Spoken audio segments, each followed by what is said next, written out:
자, 오늘은 이제 레위기 9장 말씀을 가지고 말씀을 전하도록 하겠습니다. 새해 첫 주를 이제 어떤 말씀을 가지고 전해야 될까 이렇게 생각을 이제 많이 했는데요. 가장 중요한 것이 우리 구원받은 그리스도인들에게 가장 중요한 것이 이제 예배라는 생각을 갖게 되었고요. 예배에 관련된 말씀을 전해야 되겠다는 생각을 이제 갖게 되었습니다. 그래서 오늘 레위기 9장 말씀을 이제 우리가 본문으로 삼게 되었습니다. 이 레위기 9장은 성경에서 아주 중요한 그런 내용을 담고 있습니다. 이스라엘 백성들이 400년 동안 이제 종살이를 하다가 출애굽을 한 뒤에 첫 번째 드리는 예배예요. 첫 번째 드리는 예배가 여기에 이제 담겨져 있습니다.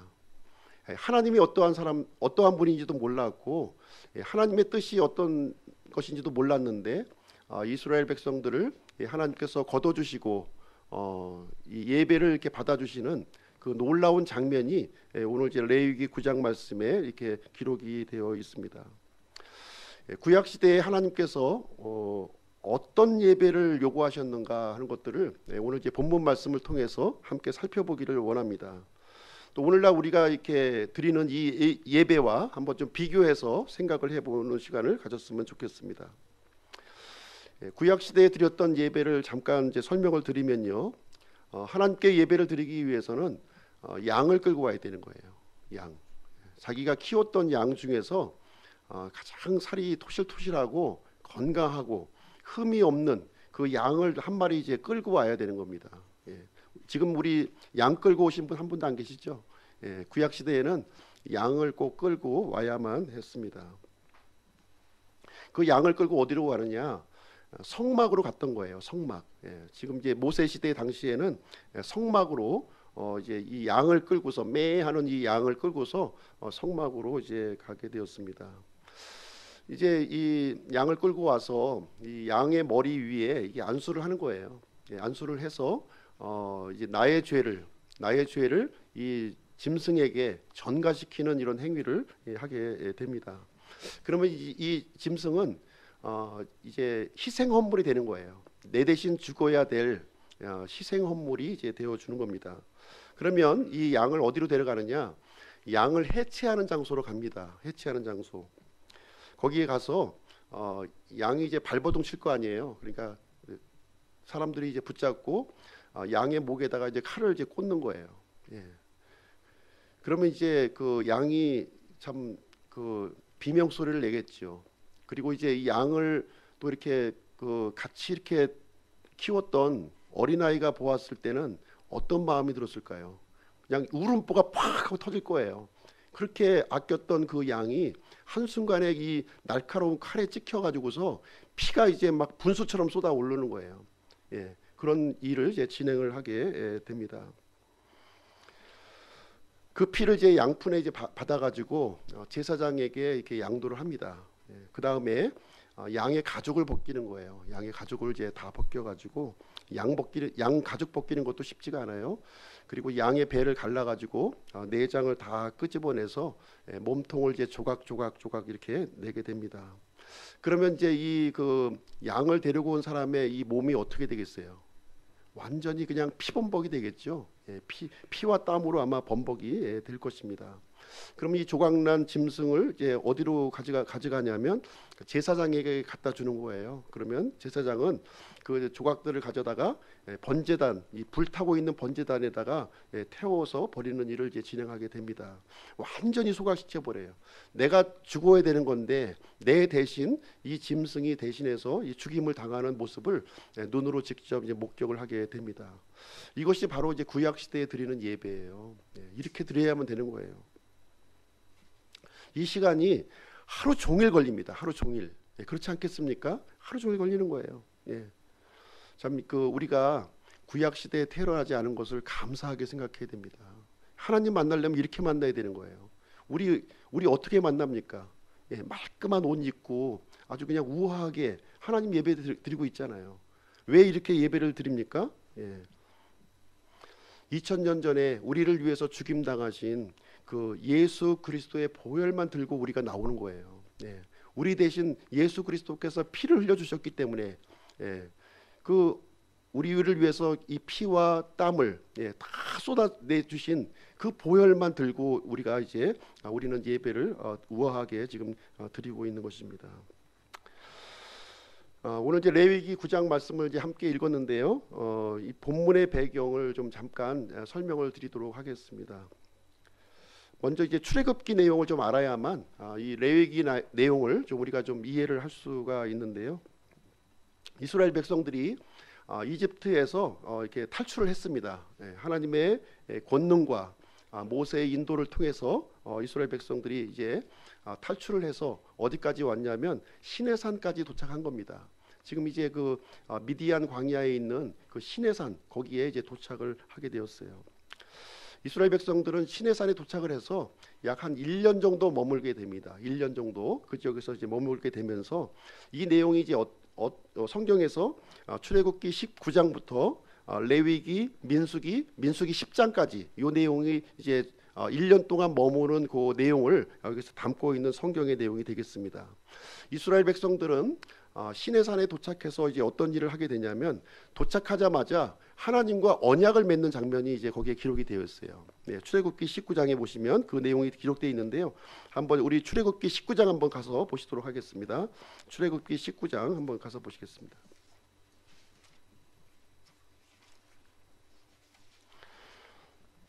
출애굽기 19장 4절부터 6절 말씀 보시겠습니다.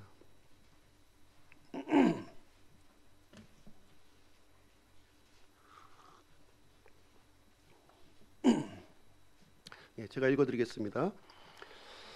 내가 이집트 사람들에게 행한 것과 또 내가 독수리 날개에 너희를 실어 내게로 데려온 것을 너희가 보았느니라. 그러므로 이제 너희가 참으로 내 목소리에 순종하고 내 언약을 지키면 너희는 내게 모든 백성들보다 뛰어난 특별한 보물이 되리니 이는 온 땅이 내 것이기 때문이라. 또 너희는 내게 제사장 왕국이 되며 거룩한 민족이 되리라. 내가 이스라엘의 자손에게 구할 말들이 이러하니라. 하나님께서 모세와 이제 언약을 이제 이렇게 맺으시는데요. 지금 이제 이 이집트 땅에서부터 시내산까지 올라오는 과정을 어떻게 묘사하고 있냐면 독수리 날개로 이렇게 실어서 날라온 것으로 지금 이제 여기 표현을 해주고 있습니다. 지금 출애굽해서 시내산까지 오는 여정이 3개월이 걸린 거예요. 3개월이 걸려가지고 지금 이제 도착해 있는 이런 상황입니다. 지금 이스라엘 백성들이 몇 명이냐면 숫자가 200만 명이에요. 20세 이상 그 계수할 수 있는 남자의 숫자가 60만 명이 넘는다고 그랬어요. 그러면 실질적으로 전체적인 총수는 아마 200만 명 이상이 되는 그 인원이 이집트 땅을 탈출을 해가지고 지금 시내산 앞에 포진하고 있는 그런 상황이 되겠습니다. 그래서 이제 하나님께서는 이 백성들과 지금 언약을 맺어주시는 내용이 출애굽기 19장에 지금 기록이 되어 있는데 이것을 이제 시내산 언약이라고 우리가 부르는 거예요. 시내산 언약, 시내산 언약. 그래서 이 시내산 언약은 조건부 언약입니다. 마치 이제 우리가 결혼하신 분들 다 계시죠? 결혼하신 분들 주례 선생님 앞에서 이렇게 혼인 서약을 할 거예요. 혼인 서약. 이 혼인 서약을 하는 것이 바로 이제 시내산 언약과 같다 이렇게 생각을 하시면 되겠습니다. 조건부 언약입니다. 내 목소리에 순종하고 5절 말씀에 내 목소리에 순종하고 내 언약을 지키면 세 가지 이 약속을 주시겠다 이렇게 말씀을 해주고 있습니다.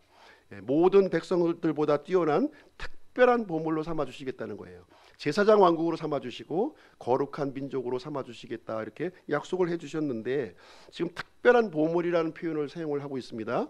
이스라엘 백성들을 향해서 특별한 보물, 이게 무슨 말이냐면 우리가 이제 이 세상에 수많은 남자들이 있죠. 수많은 남자들이 있는데 한 남자를 나의 특별한 보물로 여기겠다. 이 말은 무슨 얘기냐면 나의 신랑이요 나의 남편으로 삼겠다는 말이에요. 그렇죠?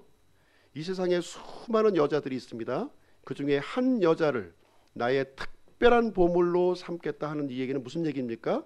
이 여자를 나의 신부요 나의 아내로 삼아주시겠다는 얘기입니다. 이 세상에 이 세상에 무수히 많은 아이들이 있습니다. 그 아이들 중에 한 아이를 지목해서 특별한 보물로 삼겠다, 이 얘기는 무슨 얘기예요? 나의 자녀로 삼아 주시겠다는 이 말입니다. 지금 이스라엘 백성들을 향해서 나의 특별한 보물로 삼겠다는 말은 무슨 얘기예요? 이 백성들을 나의 자녀요, 나의 아내로 삼아 주시겠다는 이 말씀이에요. 이 얘기를 지금 이제 그 하나님께서는 이스라엘 백성들을 향해서 어떻게 보면 프로포즈를 지금 하고 있는 겁니다. 프로포즈요. 예. 조건부로 프로포즈를 하고 있는 장면이에요. 그리고 제사장 왕국을 삼아 주시겠다 이렇게 말씀을 해주셨는데, 이 얘기는 무슨 얘기냐면 당시에 모든 사람들은 하나님을 섬긴 것이 아니라 누구를 섬겼습니까? 우상을 섬겼던 거예요. 우상. 예. 살아계신 하나님, 창조주 하나님을 섬길 수 있는 이 예배자로 삼아 주시겠다, 이 얘기를 지금 이제 약속을 해주고 있는 내용이 되겠습니다. 그리고 거룩한 민족으로 삼아 주시겠다 하는 얘기는 무슨 얘기냐면, 우리가 거룩이라고 하는 단어를 우리가 생각해 봐야 되는데, 이것은 하나님의 단어예요. 이 거룩은 하나님의 단어입니다. 그래서 분리한다, 그리고 바친다고 하는 뜻을 가지고 있습니다. 더 나아가서 이 거룩이라고 하는 단어는 완전하다고 하는 뜻을 가지고 있어요. 그래서 거룩한 민족으로 삼아 주시겠다 하는 얘기는 무슨 얘기냐면은, 하나님께로 분리되었고 하나님과 같이 이렇게 완벽하고 이 거룩한 존재로 이 이스라엘 백성을 삼아 주시겠다 하는 내용을 여기서 갖고 있습니다. 하나님께서 이렇게 프로포즈를 하게 되니까 이스라엘 백성들은 이 하나님의 프로포즈에 다 응답을 했어요. 한 목소리로. 예. 아멘 하면서 다 응답하는 일이 거기에서 이루어지게 되었습니다. 그래서 이 프로포즈에 응답한 이스라엘 백성들을 향해서 하나님께서는 무엇을 명령하시냐면, 성원 선언문 낭독하면 뭐하죠? 예. 신혼빵 준비해야 될 거 아닙니까? 신혼빵. 예. 중요한 게 신혼빵이에요. 신혼빵을 좀 준비하라 이렇게 명령을 하시는 거예요. 이 신혼빵이 뭐냐? 바로 성막을 얘기하고 있는 겁니다. 이스라엘 백성과 이 거룩한 하나님이 함께 거할 그 처소, 이 성막을 제작할 것을 명령을 해주시게 되는데, 출애굽기 내용이 그 내용을 이제 담고 있는 거예요. 그래서 출애굽기 19장부터 24장까지는 이제 신부로서 지켜야 할 법도, 예. 하나님의 신부로서 지켜야 할 법도를 이제 율법을 반포해 주는 겁니다. 율법, 십계명과 거기에 관련된 율법들을 여기에 반포하는 일이 이제 진행되어 있고, 이 출애굽기 25장부터 40장까지는 드디어 이제 성막을 제작하는 아주 그 길고 지리한 내용이 거기에 기록이 되어 있습니다. 그래서 이 출애굽기는 이제 성막이 완성되는 것으로 이제 끝나게 되고요. 출애굽기에 이어서 레위기가 이제 열려지게 됩니다. 이 레위기를 보시게 되면 참 읽기 힘든 성경 중에 하나죠. 우리가 성경 일독을 이제 매년 이맘때가 되면 이제 결심을 하는데, 항상 넘어지는 그 장소가 어디냐면 레위기예요. 그렇죠? 레위기 읽다 보면 아이고 이 재미없는 성경 이거 내가 읽어야 되나 하는 생각을 가지면서 여기서 이제 무너지는 그 부분이 바로 이제 어떻게 보면 사막과 같고 참 그 어떻게 보면 큰 산과 같은 그 지역이 레위기입니다. 레위기. 그런데 레위기는 대단히 중요한 그 내용을 우리에게 담고 있고요, 우리에게 가르쳐주고 있습니다. 이스라엘 백성들이 이제 신부로서, 자녀로서 이제 창조주 하나님 앞에 나아가기 위해서는 절차가 필요한 거예요. 무조건 아들이 되었고 신부가 되었다고 해서 무조건 나갈 수 있는 것이 아니라는 것이죠. 예. 우리가 한 나라의 왕 앞에 우리가 나아가려고 해도 준비하는 기간이 있지 않습니까? 마찬가지예요. 이 창조주 하나님 앞에 나가기 위해서는 거기에 적법한 절차와 왕이 요구하시는 그 내용들이 있다는 거예요. 그 내용들을 담고 있는 책이 무슨 책이다? 레위기예요. 굉장히 중요한 내용을 우리가 담고 있습니다. 그래서 성경은 하나님이 어떤 분임을 얘기하냐면 영원하신 분이라고 얘기하는 거예요. 영원하신 분이시다. 그 다음에 이 하나님은 선하신 분이라는 거예요. 그리고 거룩하신 분이라고 우리에게 말씀을 해주고 있습니다. 근데 이스라엘은 어떤 존재예요? 지금 하나님에 비교했을 때는 엄청난 격차가 있는 거예요. 유한한 존재고 이렇게 죄악된 이 이스라엘의 모습을 우리는 볼 수가 있는 것입니다. 그래서 하나님과 함께하기 위해서는 이 영혼의 문제, 이 거룩의 문제를 해결해야 된다는 거예요. 이 문제를 해결하기 위해서 지금 이제 성막이라고 하는 아주 독특한 구조물을 하나님께서 우리에게 허락해 주신 것입니다. 이 영원하신 하나님, 거룩하신 하나님 앞에 내 맘대로 나가면 어떻게 됩니까? 멸망의 문제, 멸망의 문제. 예. 그래서 이 영혼의 문제, 이 거룩의 문제를 해결해야 된다는 거예요. 이 문제를 해결하기 위해서 지금 이제 성막이라고 하는 아주 독특한 구조물을 하나님께서 우리에게 허락해 주신 것입니다. 이 영원하신 하나님, 거룩하신 하나님 앞에 내 맘대로 나가면 어떻게 됩니까? 내 마음대로 나가면 죽는 거예요. 즉사합니다. 즉사하는 거예요. 예, 즉사하지 않도록 하기 위해서 그 방책을 마련해 주고 있고요. 레위기에서 그 규정을 마련해 놓고 있는 것입니다. 그래서 레위기 내용을 우리가 이제 보시게 되면 오늘 이제 9장 말씀을 이제 우리가 읽었는데요. 9장 1장부터 7장까지를 보시게 되면 5가지 희생헌물이 거기서 이제 등장하고 있습니다. 5가지 희생헌물. 첫 번째는 뭔가요? 번제헌물. 두 번째 음식헌물. 세 번째 죄헌물. 네 번째 화평헌물. 다섯 번째 범법헌물. 요 헌물을 이제 드리라고 하나님께서 명령을 해 주셨습니다. 그래서 이스라엘 백성과 하나님 사이에 가장 큰 장애물이 뭐예요? 죄예요. 죄 문제를 해결하기 위해서 이 5가지 희생헌물을 준비하라고 이렇게 말씀을 해 주셨습니다. 하나님은 죄를 극도로 싫어하시는 분이에요. 사람을 사랑하시지만 이 죄를 싫어하신다는 거예요. 그래서 사람과 함께하기 위해서는 반드시 이 죄 문제가 해결돼야 되는데 5가지 희생헌물을 통해서 아주 그냥 그 뭐라고 해야 될까, 완전히 소멸시켜야 될 것을 하나님께서는 이스라엘 백성들에게 요구하시는 내용이 이제 되겠습니다. 그 다음에 이제 이 희생물을 드리기 위해서는 이제 제사장이 필요한 거죠. 제사장. 그래서 이제 제사장을 이제 임명하시게 되는데 이 레위기 8장에 보시게 되면 제사장을 임명하는 그 이 내용이 거기에 기록이 되어 있어요. 누구를 임명하시냐면 최초의 제사장으로서 아론을 임명합니다. 아론과 그의 아들들을 이제 대제사장으로 임명하는 내용이 8장 말씀에 빼곡하게 들어있으면서 그 제사장 임명이 끝나고 나서 이제 마침내 하나님 앞에 드리는 첫 번째 예배가 이스라엘 백성들을 통해서 이루어지는 내용이 여기에 기록이 되어 있는 거예요. 그래서 오늘 이 말씀의 제목을 하나님께서 명령하신 예배라고 하는 제목을 가지고 오늘 본문의 말씀을 전해드리도록 이렇게 하겠습니다. 일단 이제 본문의 내용을 쭉 살펴보시고요. 구약의 예배가 어떠한 것인가 하는 것을 한번 생각해 보시고 지금 우리는 어떠한 자세로 예배를 드려야 될 것인가 하는 것을 함께 생각해 보는 그런 시간을 갖도록 하겠습니다. 첫 번째로 이제 이 제사장으로 선임된 이 사람들은 자신을 위해서 먼저 희생물을 드려야 되는 거예요. 자신을 위해서, 자신의 죄 문제가 먼저 이제 해결을 돼야 되는데 레위기 9장 1절 2절 말씀을 이제 보시도록 하겠습니다. 레위기 9장 1절 2절. 그래서 여기에 나오는 제사장은 오늘날로 얘기하면 그리스도인들 아니면 예배 인도자들이라고 이렇게 보시고 이해하셔도 이제 무방합니다. 그래서 하나님께 예배를 드리려고 하는 사람은 먼저 본인의 죄 문제를 해결하고 나가야 된다 하는 것을 우리에게 가르쳐주고 있습니다. 1절 말씀 한번 보시도록 할게요. 1절. 8째 날에 모세가 아론과 그의 아들들과 이스라엘의 장로들을 부르고 이렇게 기록이 되어 있습니다. 8째 날이라 이렇게 얘기한 것은 무슨 얘기냐면 지금 7일 동안 제사장 위임식이 지금 진행된 거예요. 7일간. 그러면서 8째 날에 이제 위임받은 이 제사장이 이제 하나님 앞에 나와서 제사를 드리는 장면이 여기 기록이 되어 있습니다. 이때 모세가 아론과 대제사장인 아론과 그의 아들들을 이제 불렀는데요. 이 아들들이 이제 아론의 아들이 4명 있었죠. 4명. 4명의 아들이 있었습니다. 나답과 아비후, 아주 그 유명한 이름이에요. 나답과 아비후, 그다음에 엘르아살과 이다말, 이렇게 해서 4명의 이제 아들이 이제 있었고 이스라엘의 장로들을 이제 불렀다 이렇게 여기에 기록이 되어 있습니다. 어떻게 보면 이제 그 이스라엘 그 200만 명의 이 사람들 중에서 대표가 되는 어떻게 보면 이 지도자급들을 이제 그 모세가 부르는 장면이 1절에 언급이 되어 있습니다. 그러면서 2절 내용을 한번 보실게요.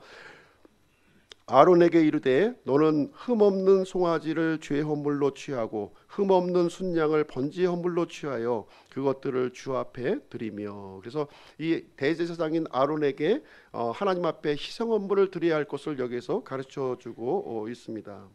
먼저 대제사장 스스로가 하나님 앞에서 준비가 되지 않으면 하나님을 섬기는 일을 할 수 없다, 이 얘기를 우리에게 얘기를 해주고 있는 거예요. 그래서 이 제사장은 2가지 헌물을 하나님께서 여기에서 요구하신 것을 볼 수가 있습니다. 첫 번째는 무슨 헌물이냐면 죄 헌물이에요. 죄 헌물로는 흠없는 송아지를 준비하라 이렇게 얘기를 했고요. 두 번째 헌물은 무엇이냐면 번제 헌물입니다. 번제 헌물, 그것은 흠없는 순양을 준비하라고 이렇게 얘기를 했습니다.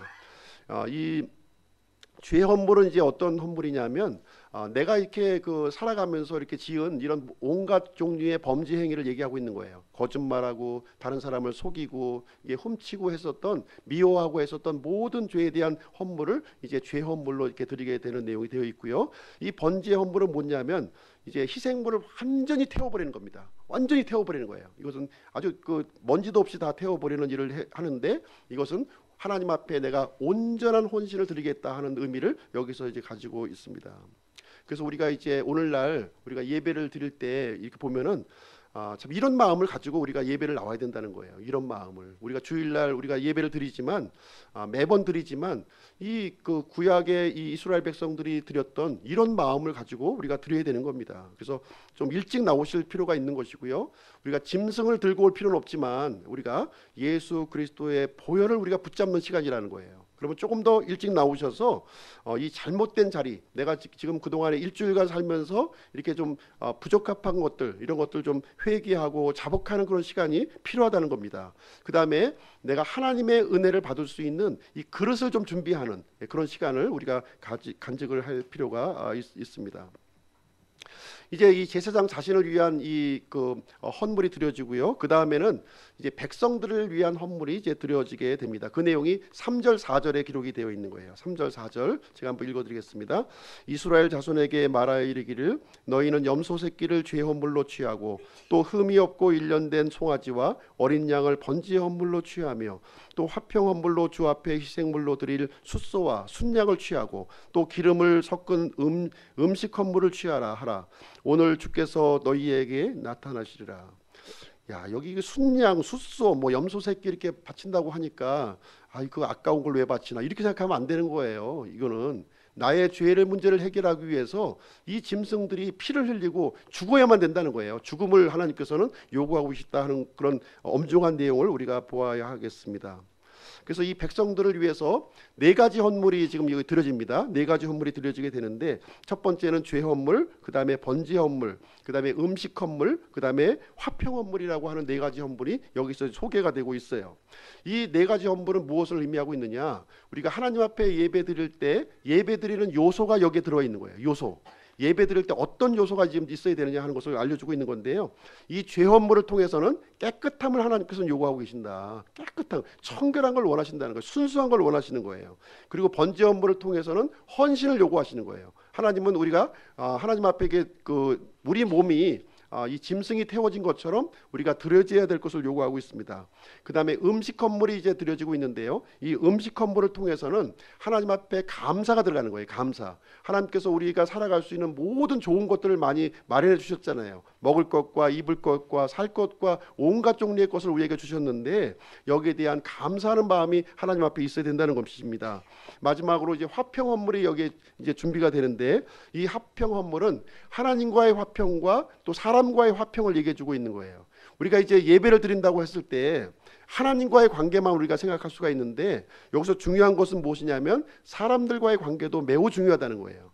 사람들과의 화평한 관계, 이것은 이제 무엇을 언급하고 있냐면 성도의 교제를 여기서 언급하고 있는 거예요. 그래서 우리가 하나님께 예배를 드리는 데 있어서 하나님께 이렇게 우리를 죄를 자복하고 감사하고 찬양하는 것도 필요하지만, 우리 구원받은 성도들이 함께 이렇게 성도의 교제를 나누는 것도 대단히 하나님께서는 중요하게 보신다 하는 내용을 이 제물을 통해서 우리에게 알려주시는 내용이 이제 되겠습니다. 그래서 하나님께 드려지는 이 예배의 시간은 굉장히 엄숙한 시간이에요. 굉장히 진지한 시간입니다. 예. 만약에 조금이라도 죄가 이렇게 만약에 있다면 죽는다는 거예요. 예. 죽는다는 마음을 가지고 이스라엘 백성들은 하나님 앞에 나아가게 되었습니다. 그래서 이제 이스라엘 백성들이 예배를 잘 드렸냐 안 드렸냐 어떻게 알 수 있냐면 옷에 피가 얼마나 범벅이 되었냐, 이걸 통해서 알 수가 있는 거예요. 피가 하나도 안 튀겼어. 이 사람은 예배 드린 게 아니에요. 그렇죠? 예. 피가 막 범벅이 된 거예요. 그러면 참 징그럽기도 하고, 참 지금 생각할 때는 참 혐오스러운 내용이 보이지만, 하나님은 그토록 이 피가 범벅이 될 정도로 죄를 싫어하시는 분이라는 거예요. 예. 그 모습을 통해서 우리는 알 수가 있습니다. 그래서 예배 장소는 어떻게 보면은 살벌한 장소예요. 이렇게 뭐 화평하고 이렇게 막 웃는 이런 장소가 아니라 진짜 이 살벌한 목숨 걸고 하나님 앞에 나아가는 그런 그 모습이 구약의 예배에 이제 있었다 하는 것을 볼 수가 있습니다. 자, 세 번째로 우리가 또 이제 볼 수 있는 것은 5절부터 7절까지 말씀인데요. 5절부터 7절 말씀 제가 읽어드릴게요. 그들이 모세가 명령한 것을 회중의 성막 앞으로 가져오고 온 회중이 가까이 나와 주 앞에 서매 모세가 이르되 이것은 주께서 너희에게 행하라고 명령하신 것이니라. 주의 영광이 너희에게 나타나리라 하고 모세가 또 아론에게 이르되 제단으로 가서 내 죄 헌물과 내 번제의 헌물을 드려 너와 백성을 위해 속죄하고 또 백성의 헌물을 드려 그들을 위해 속죄하되 주께서 명령하신 대로 하라 하니라. 여기서 이제 그 중요한 내용을 우리에게 알려주고 있는데요. 무엇이냐면 7절의 마지막 부분, 7절의 마지막 부분이 중요합니다. 주께서 명령하신 대로 하라는 거예요. 하나님께 드려지는 이 예배는 주께서 하나님께서 명령하신 대로 드려야 된다는 거예요. 이 부분이 굉장히 중요한 대목이 이제 되겠습니다. 우리가 하나님 앞에 예배를 드릴 때 내 생각을 가지고 드리는 것이 아니에요. 사람의 아이디어를 가지고 하는 것이 아니라 전적으로 하나님의 아이디어를 가지고 예배를 드리는 겁니다. 하나님의 것을 가지고 예배를 드리는 거예요. 이 인위적인 것, 인본주의적인 것, 이런 세속적인 것을 가지고 하나님 앞에 예배를 드린다고 할 수가 없다는 겁니다. 순수한 것을 하나님은 요구하시는 거예요. 하나님께서 명령하신 그것을 가지고 하나님 앞에 나와서 예배드릴 것을 엄중하게 이렇게 얘기해 주고 있습니다. 그래서 예배는 우리가 하나님의 말씀에 굴복하는 장소예요. 내 것을 주장하고 강조하고 내 고집대로 살아가는 것이 아니라 이 하나님의 말씀에 철저히 굴복하는 장소가 예배의 장소이다 하는 것을 얘기를 해주고 있습니다. 하나님의 말씀을 따르지 않고 자기 주장을 고집하는 사람들이 있어요. 이것은 하나님의 예배를 망치는 거예요. 철저히 하나님의 말씀에 굴복하는 일이 있어야 됩니다. 또 한 가지 여기서 중요한 내용을 또 가르쳐주는 내용이 있습니다. 나는 하나님의 말씀만 굴복을 하지 사람의 말씀을 굴복을 안 해도 된다, 이렇게 또 생각을 하는 사람이 있는 거예요. 그렇지 않다는 거죠. 이 예배 현장을 여기서 보시게 되면 하나님의 말씀에도 굴복을 했지만 여기 지도자의 이 말씀에도 굴복한 내용이 여기에 기록이 되어 있습니다. 21절 말씀을 이렇게 보시게 되면 21절 말씀을 보시게 되면 아론이 가슴들과 오른쪽 어깨를 취하여 주 앞에 요제의 헌물로 흔드니 모세가 명령한 것과 같았더라, 이렇게 기록이 되어 있습니다. 전적으로 하나님의 명령에 순복하면서 또 이게 이 지도자로 세웠던 하나님의 지도자로 세웠던 모세가 명령한 것에 대해서도 철저하게 순복하는 일이 여기에 기록되어 있다는 사실을 우리는 보게 되는 것입니다. 대제사장으로 선임된 이 아론은 하나님의 명령에도 순복을 했고 모세의 지시에도 이렇게 순종하는 모습이 여기에 기록되어서 아름답게 하나님 앞에 드려지는 이 예배의 모습을 우리에게 보여주고 있습니다. 그럼 이 본문 말씀을 통해서 우리가 이제 적용할 교훈을 한번 우리가 살펴보도록 하겠습니다. 오늘날 현대에서 우리가 드려지는 예배는 어떻게 되는가 하는 것을 보여주도록 하겠습니다. 우리가 그리스도인이라고 우리가 불려지고 있는데요. 그리스도인의 가장 큰 특징이 뭘까요? 그리스도인의 가장 이 세상 사람들이 우리를 그리스도인들이라고 부르는데 가장 큰 특징을 뭐라고 합니까? 교회 다니는 사람이야, 이 얘기하지 않습니까? 세상 사람들이. 그래서 우리 그리스도인에게 가장 중요한 그 특징은 바로 예배하는 사람이라는 거예요. 예배하는 사람, 하나님께 예배를 드리는 사람이다 하는 것을 얘기해주고 있습니다. 첫 번째로 우리가 생각해 볼 수 있는 것은 예배자는 자신의 죄를 회개하는 사람이라는 거예요. 내가 떳떳한 모습을 가지고 하나님 앞에 나온 것이 아니라 나의 부족한 것과 이 결함과 허물을 들고 하나님 앞에 나오는 것입니다. 우리 그리스도인들은 어떤 사람들이에요? 구원받은 죄인들이에요. 구원받았고 하나님의 자녀이지만 우리가 구원받은 죄인임을 우리가 결코 잊어서는 안 되는 것입니다. 하나님 앞에서 절대로 우리는 떳떳할 수가 없는 존재예요. 우리가 잘나서 하나님이 받아주신 것이 아니라는 겁니다. 내가 도덕적이었고 내가 학식이 많아서 하나님이 받아주신 게 아니라는 거예요. 하나님께서 우리를 받아주신 것은 전적으로 하나님의 은혜로 우리를 받아주셨다고 우리에게 말씀을 해주고 있습니다. 그래서 예배라고 하는 것은 영원하신 하나님, 거룩하신 하나님 앞으로 우리가 나아가는 것이 되겠습니다. 이 영원하신 하나님 앞에 나아갈 때는 우리는 어떠한 자세를 가져야 될 것인가? 이 세상의 이 유한한 것들, 세속적인 것들은 내려놔야 된다는 거예요. 최소한도 예배를 드리는 이 시간만큼은 이 세상적인 것들, 이런 것들은 내려놔야 된다는 거예요. 그것을 우리에게 말씀을 해주고 있습니다. 아니, 영원하신 하나님을 만나면서 왜 그 썩어서 없어서 불타버릴 것들을 붙들고 있냐는 얘기예요. 최소한도 예배드리는 그 순간만큼은 유한한 것들을 내려놓아야 될 것을 가르쳐주고 있습니다. 세상과 하나님을 우리가 동시에 같이 섬길 수가 없는 거예요. 세상을 내려놓고 우리가 언제나 하나님을 선택하는 그 모습을 우리가 가져야 될 것입니다. 우리가 하나님을 선택하는 것이 왜 이렇게 힘듭니까? 왜 이렇게 힘들어요?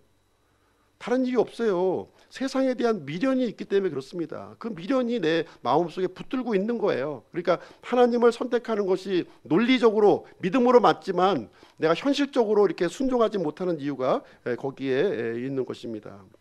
그래서 우리는 세상적인 것은 조금 부족한 듯 살아가는 것이 좀 정신 건강에도 좋고요, 육체적인 건강에도 좋아요. 그렇지 않습니까?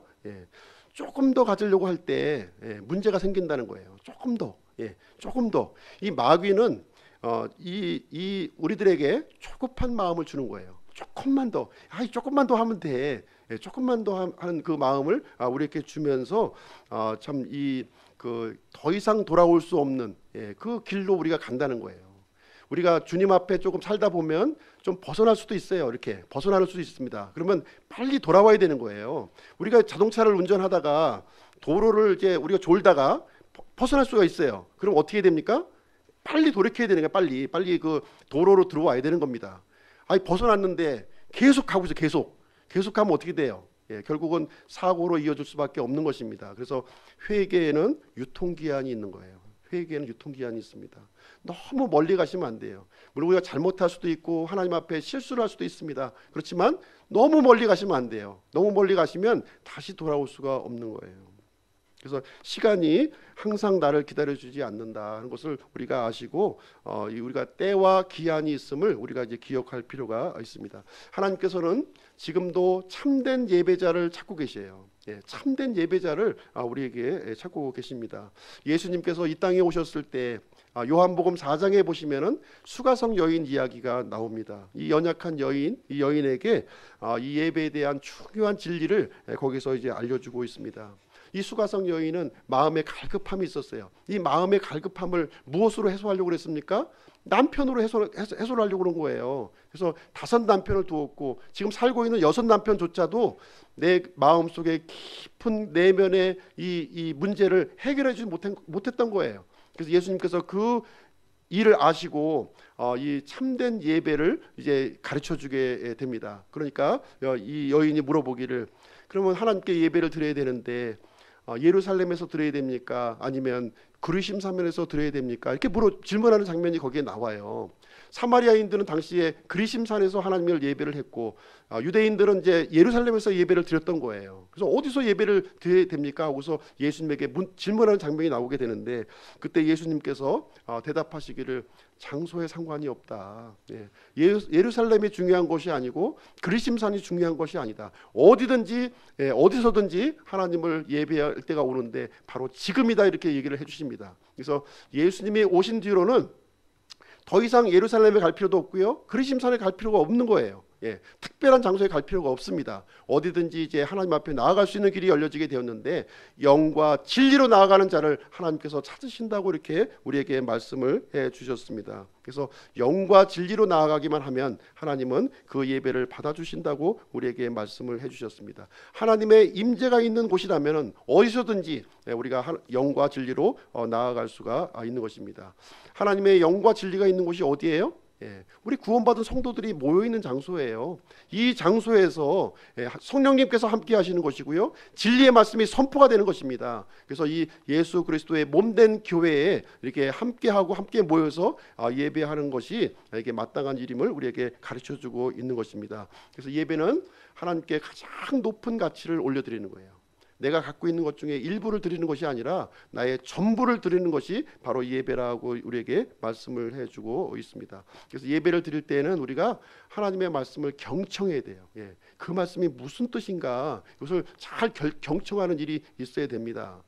눈이 가려지고 귀가 가려지고 마음이 가려지게 되면 하나님의 뜻을 깨달을 수가 없는 거예요. 우리가 예배를 드리면서 눈이 열려지고 영안이 열려지고 우리가 귀가 열려지고 마음이 열려져야 되는 거예요. 하나님과 통하는 일이 이 예배를 통해서 회복이 되어야 할 것을 말해주고 있습니다. 두 번째로, 예배자는 나의 죄 문제뿐만 아니라 다른 사람의 죄를 위해서 기도하는 사람이라는 거예요. 절대로 그 구원받은 사람은 이기적인 신앙으로 머물러 있으면 안 돼요. 나만 하면 되지. 아니에요. 하나님께서는 결코 나만 요구하는 것이 아니라 다른 사람에게까지 이 하나님의 은혜가 전달될 것을 말씀을 해주고 있습니다. 그래서 이 구약의 제사장들은 이 백성들을 위해서 4가지 헌물을 드리라고 이렇게 말씀을 해주셨어요. 4가지 헌물, 다른 사람의 위해서 하는 것인데, 이것은 바로 이제 중보기도예요. 우리가 드리는 중보기도를 이제 그 4가지 헌물로 표현하고 있는 내용이 되겠습니다. 그래서 하나님과의 이 수직적인 관계와 그리고 또 이 사람들과의 이 수평적인 관계를 우리가 열어가는 일이 예배 가운데 있어야 될 줄로 생각을 합니다. 자, 세 번째로 우리가 생각해 볼 수 있는 것은 예배자는 하나님의 말씀에 순종해야 된다는 겁니다. 하나님의 말씀에 순종해야 돼요. 내가 하나님의 말씀에 순종하겠다는 이런 마음을 가지고 이 하나님 앞에 나오는 거예요. 내가 생각하고 있는 이 내용을 동의를 구하려고 나오는 게 아니라는 거예요. 내가 갖고 있는 생각이 온전히 내 것은 내려놓고 하나님의 것으로만 채우기 위해서 이제 예배를 우리에게 나오게 되는 것입니다. 그래서 모세는 하나님의 명령에 전적으로 순종을 했던 거예요. 그리고 대제사장으로 임명했던 이 아론은 하나님의 말씀을 전적으로 순종하는 모습을 여기에서 보여주게 되었습니다. 그래서 예배의 가장 중요한 요소, 이게 뭐냐? 바로 순종이에요. 순종하는 마음이 있어야 되는 겁니다. 그래서 이 모든 믿음의 선진들도 보시게 되면 한결같이 어떤 사람이었냐면 순종하는 사람이었습니다. 그리고 우리 이제 신약 시대의 그리스도인들에게도 하나님에게 동일하게 요구하시는 것이 무엇이냐? 순종의 사람이라는 거예요. 내 생각을 내려놓으라는 거예요. 내 생각을 자꾸 내 생각을 이렇게 합리화시키고 관철시키려고 하는 것이 아니라 하나님의 생각을 내가 받아들여서 내 마음속에 이렇게 가득히 채우는 일, 그 일을 예배 중에서 해야 될 것을 우리에게 가르쳐주고 있습니다. 그래서 순종이 빠진 예배, 이 예배는 하나님이 받지 않으세요. 그래서 사무엘이 이제 사울이라고 하는 왕에게 이런 이제 얘기를 합니다. 순종이 희생헌물보다 낫고 귀를 기울이는 것이 순양의 기름보다 낫다, 이렇게 말씀을 해주고 있어요. 이 예배를 아무리 이렇게 화려하게 이렇게 아름답게 장식하면 뭐 합니까?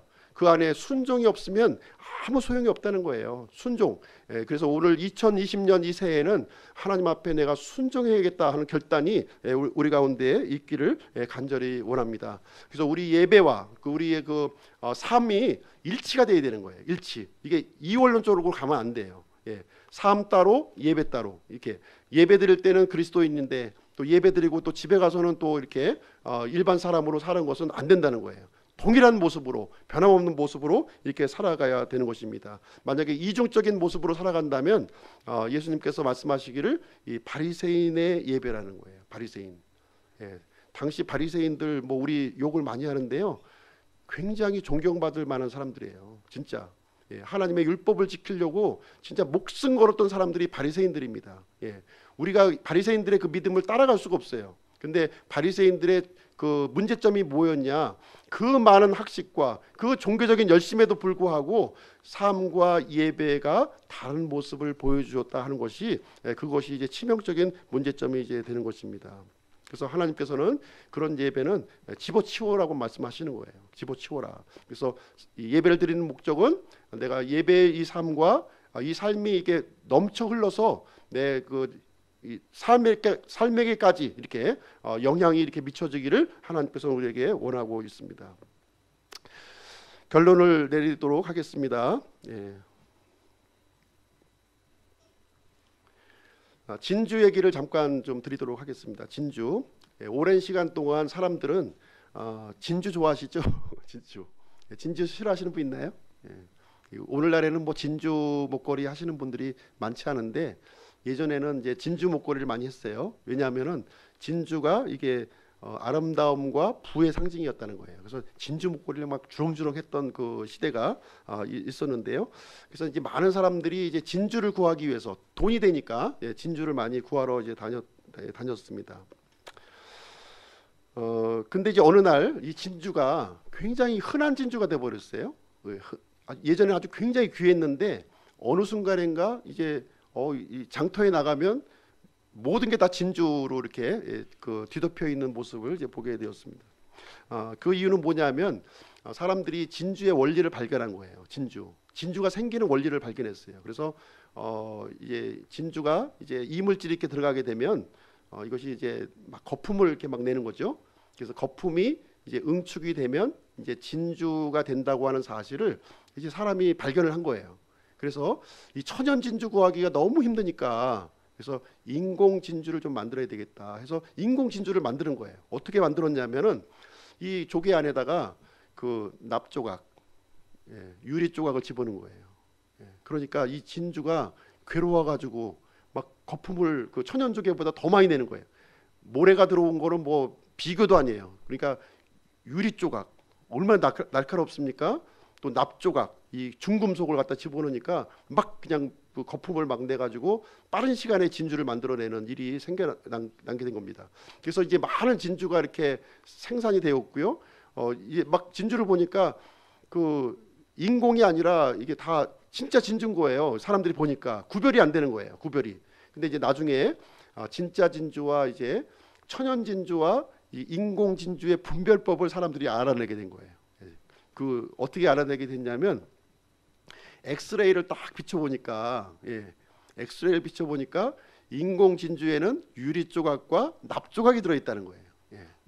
납조각이 들어있는 것을 발견하면서 이 천연 진주와 인공 진주를 이렇게 감별하는 그러한 일을 이제 진행하게 되었습니다.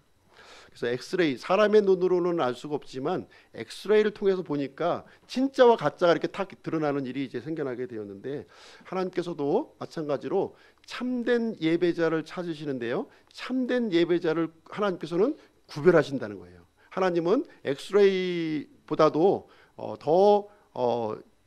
이 사람의 속중심을 살피시는 그런 하나님이시라고 우리에게 말씀을 해주고 있습니다. 우리 사람의 마음속, 이 예배자의 마음속에 뭐가 들어있는가 그것을 하나님께서는 감별하신다는 거예요. 그래서 참된 예배자와 거짓 예배자를 감별하시게 되는데 참된 예배자의 마음속에 뭐가 있을까요? 참된 예배자의 마음속에는 하나님의 말씀이 들어있는 거예요. 하나님의 말씀이 들어있는 거예요. 그 안에. 근데 거짓 예배자에는 뭐가 들어있어요?